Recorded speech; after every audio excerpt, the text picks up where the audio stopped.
नमस्कार, आपका अखबार के YouTube चैनल पर आपका स्वागत है। मैं हूं प्रदीप सिंह।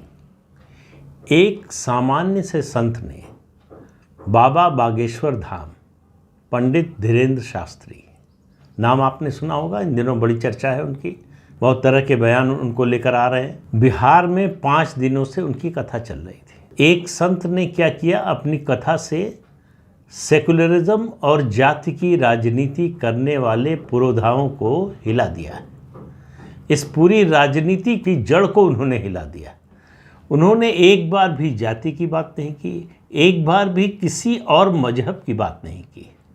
सिर्फ हिंदुओं से एक अपील की कि अपने घर में सनातन धर्म ध्वजा लगाओ और माथे पर तिलक लगाओ, हिंदू राष्ट्र अपने आप बन जाएगा। बस इतनी सी बात कही और सब में खलबली मच गई।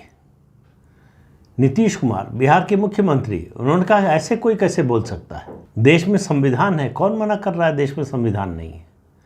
कौन कह रहा है कि संविधान में अपनी बात कहने की आज़ादी नहीं है, अभिव्यक्ति की स्वतंत्रता नहीं है, या केवल अभिव्यक्ति की स्वतंत्रता एक खास तबके को है, एक खास तरह की राजनीति करने वालों को है?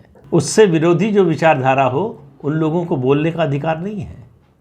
बाबा बागेश्वर धाम ने आखिर कहा क्या? आप देखिए, ये वही बिहार है जहां 90 के दशक में जब अयोध्या में राम जन्मभूमि का आंदोलन चल रहा था, राम जन्मभूमि पर भव्य राम मंदिर बनाने का आंदोलन पूरे देश में चल रहा था, उस समय भी बिहार में जय श्री राम के नारे आपको कई सालों में इतने नहीं सुनने को मिले होंगे जितने इन 5 दिनों में मिले। बुधवार को उनकी कथा का, उनके कार्यक्रम का आखिरी दिन था। उस दिन उन्होंने हनुमंत कथा सुनाई। ऐसा अनुमान है और उनके जो भक्त हैं उनका दावा है कि 5 से 7 लाख लोग उनको सुनने आए। रोज़ लाखों लोग आ रहे हैं। वो बार बार रोज़ अपील करते हैं कि यहाँ मत आइए, घर में बैठकर टीवी पर देखिए। इसके बावजूद लोग उन्हें देखने के लिए, उनको सुनने के लिए बेताबी इतनी है कि इस गर्मी में 40 डिग्री से ज़्यादा टेम्परेचर में लोग आकर घंटों घंटों बैठने, इंतज़ार करने को तैयार हैं। ये है बदलाव। ये ऐसा क्यों होता है? कोई नेता बिहार का कितना भी बड़ा हो, उसकी ये हैसियत नहीं है, उसकी ये औकात नहीं है कि इतनी बड़ी भीड़ जुटा सके। और स्वतः आने वाली भीड़ जो ढोकर लाई नहीं गई है, जो ज़बरदस्ती नहीं लाई गई है, जो दबाव डालकर नहीं लाई गई है, जो अपनी स्वेच्छा से आए हैं, अपनी स्वेच्छा से आए हैं और अपने साधन से आए हैं। ये है बाबा बागेश्वर धाम का चमत्कार। वो कोई चमत्कारी पुरुष नहीं है। बार बार कहते हैं अंधविश्वास में मत आना, मैं कोई चमत्कार नहीं करता हूँ, मुझसे किसी चमत्कार की उम्मीद मत करना। लेकिन उनको इस रूप में पेश करने की कोशिश की जा रही है कि वो संप्रदायवादी हैं, वो संप्रदायों के बीच में मतभेद पैदा कर रहे हैं, वो सांप्रदायिक विद्वेष पैदा कर रहे हैं। ये जो है, इस तरह की जो राजनीति है, इस तरह की जो सोच है, उसने पिछले 75 सालों में इस देश का बड़ा नुकसान किया है। और इसी सोच में पिछले 8-9 सालों में बदलाव आ रहा है। और वो बदलाव जिन लोगों ने ये परिपाटी चलाई उनको बर्दाश्त नहीं हो रहा है। जितनी सेकुलर लेफ्ट लिबरल बिरादरी है, उनको समझ में नहीं आ रहा है कि इस बाबा को सुनने के लिए, देखने के लिए आखिर लाखों लोग आ क्यों रहे हैं। उनकी समझ में नहीं आएगा। जो आ रहे हैं वो निस्वार्थ भाव से आ रहे हैं। जो कथा सुना रहा है वो निस्वार्थ भाव से सुना रहा है। वो कोई राजनेता नहीं है, उसको चुनाव नहीं लड़ना है, उसको किसी से टिकट नहीं मांगना है, किसी को टिकट नहीं देना है, वो कोई व्यापार नहीं चला रहा है। वो धर्म की बात कर रहा है। धर्म की बात मतलब नैतिकता की बात, मतलब सच्चाई की बात, सत्यम शिवम सुंदरम की बात। और इस सत्यम शिवम सुंदरम से बहुत से लोगों को बड़ी परेशानी हो रही है। और ये आने वाले दिनों में ये परेशानी बढ़ने वाली है। अगस्त में बागेश्वर धाम बाबा का कार्यक्रम गया में होने वाला है।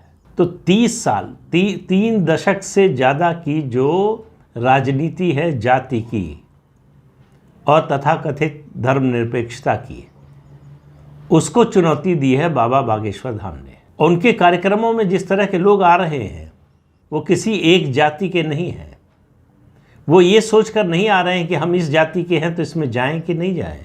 बागेश्वर धाम बाबा के दरबार में जाने के लिए वो अपनी जाति को भूल कर जा रहे हैं।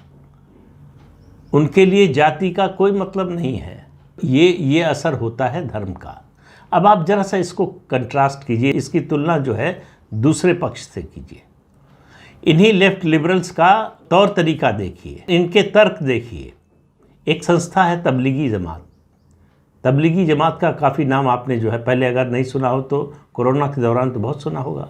उसका इज्तिमा चल रहा था। इज्तिमा होता है गैदरिंग, सम्मेलन। दिल्ली में चल रहा था।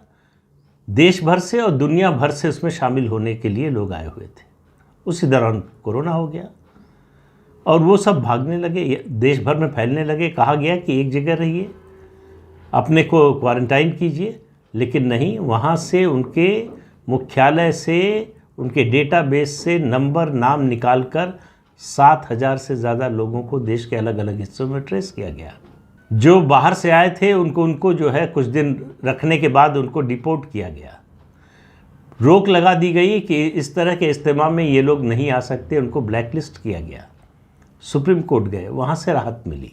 जो नेता तबलीगी जमात के इज्तिमा का स्वागत करते हैं, उसमें जाने में कोई शर्म महसूस नहीं करते, कोई संकोच महसूस नहीं करते, वो बाबा बागेश्वर धाम के कार्यक्रम में न जाने के बावजूद उनकी आलोचना करते हैं। पटना में उनके जो पोस्टर लगे थे उस पर कालिख पोत दी गई, 420 लिख दिया गया। ये हैं लिबरल जो अपने को सहिष्णु बताते हैं। जो सबसे ज़्यादा असहिष्णु अगर इस देश में कोई है तो अपने को लिबरल कहने वाले, अपने को सेकुलर कहने वाले लोग। अपने विरोध में या अपना जो विचार है उससे इतर कोई बात सुनने को ही तैयार नहीं है। मानने की तो बात छोड़ दीजिए। उनके लिए उनसे अलग विचार रखने वाले, उनको बोलने की आज़ादी हासिल नहीं है, बोलने का कोई अधिकार नहीं है। उनको संविधान से कोई अधिकार नहीं मिला है। उनका संविधान से मिला अधिकार उसी समय छिन जाता है जब वो उनसे अलग राय रखने लगते हैं। इस तरह की सोच है। बाबा बागेश्वर धाम ने उस पूरी नींव को हिला दिया है।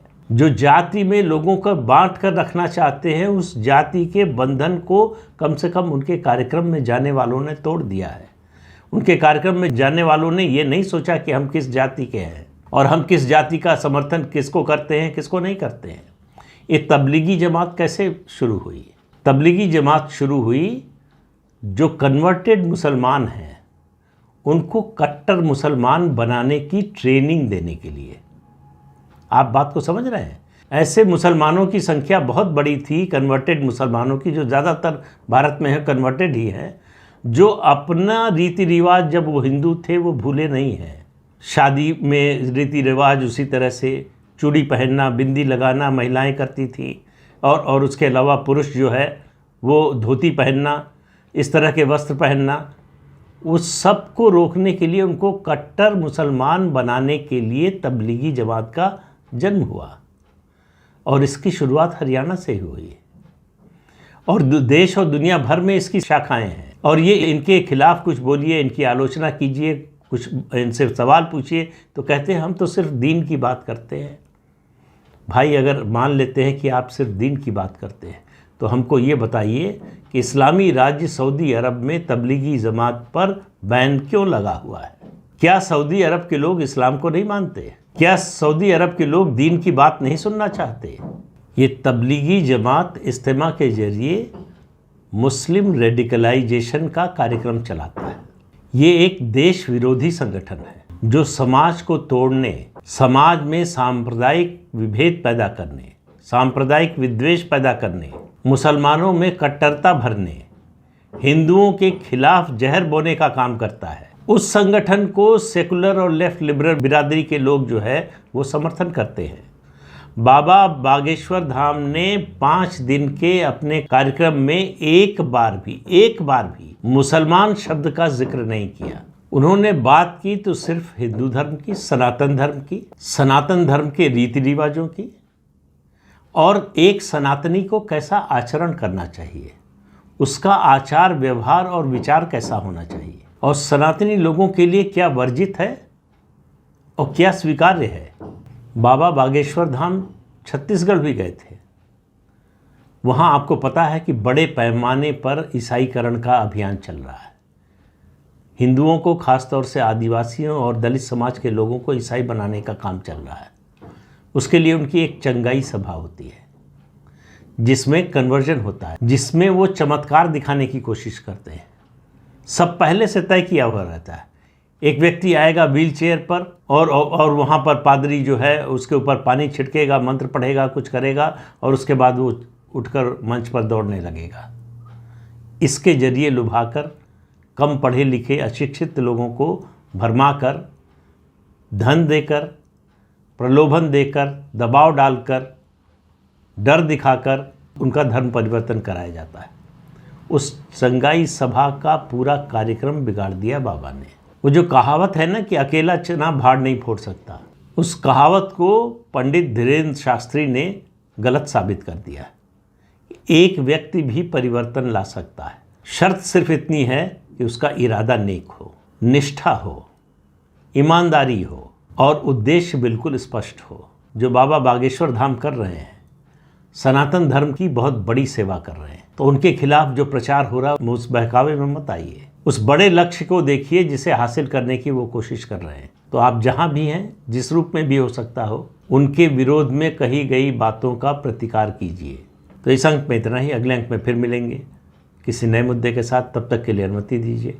आपसे अनुरोध है कि चैनल देखिए, शेयर कीजिए, लाइक कीजिए और सब्सक्राइब जरूर कीजिए। नमस्कार।